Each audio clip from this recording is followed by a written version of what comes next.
Hi all, good morning. ఈరోజు మనం bank నిఫ్టీలో మార్నింగ్ ట్రేడ్ ప్లాన్ చేసాము. సో అది ఫస్ట్ క్యాండిల్ తర్వాత మనం చూసుకున్నట్టయితే ఇక్కడ క్లియర్గా రెసిస్టెన్స్కి రిజెక్ట్ అయ్యి మార్కెట్ ఫాలో అవుతుందని ప్రిడిక్ట్ చేస్తున్నాము. ఎందుకంటే వాళ్ళ మార్కెట్ గ్యాప్ అప్ ఓపెన్ అయింది.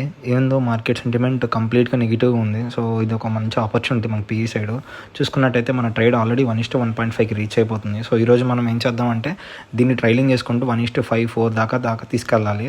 సో 1:1.5 అయితే మనకి రీచ్ అయిపోతుంది. సో దీన్ని స్లోగా వెయిట్ చేసి తీసుకెళ్ళచ్చు. ఎందుకంటే మనకు దగ్గరలో ఎక్కడ సపోర్ట్ అనేది లేదు.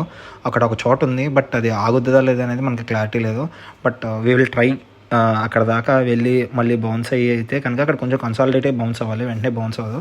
సో చూసుకున్నట్టయితే అక్కడెక్కడ ఆపర్చునిటీ కనిపించలేదు మనకి, డైరెక్ట్గా ఫాలో అయిపోయింది. సో ఇది 1:1.4 పెట్టుకున్నాం మనం.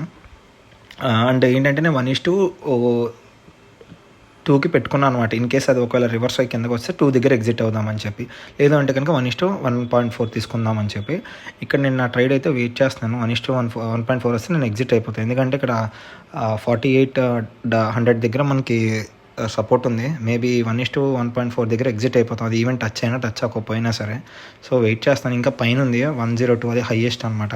సో అక్కడ దాకా మనం వెయిట్ చేయం, ఎందుకంటే ఎక్కువ టైం పట్టాలి. సో చెప్పలేం అనమాట, సైడ్ వైస్ వెళ్తే ప్రీమియం డిక్ అయిపోవడం వల్ల జరిగే ఛాన్సెస్ ఉన్నాయి. So just wait for 1:1.4. In case అది హిట్ అయిపోతే will exit and will close the trade for today. So clearly చూసుకున్నట్టయితే మనకి ఇది టార్గెట్కి వెరీ నియర్. అండ్ ఇది గ్యాప్ని ఫిల్ చేయాలి ఇటు సైడ్. ఇది హిట్ అయింది 1:1.4 నాకు. సో నేను ఇక్కడ ఎగ్జిట్ అయిపోతున్నాను.